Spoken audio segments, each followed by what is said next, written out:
если ехать со стороны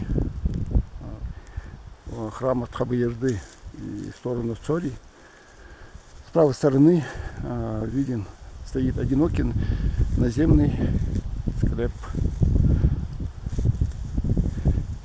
Крыша обвалена, верхняя часть обвалена этого склепа.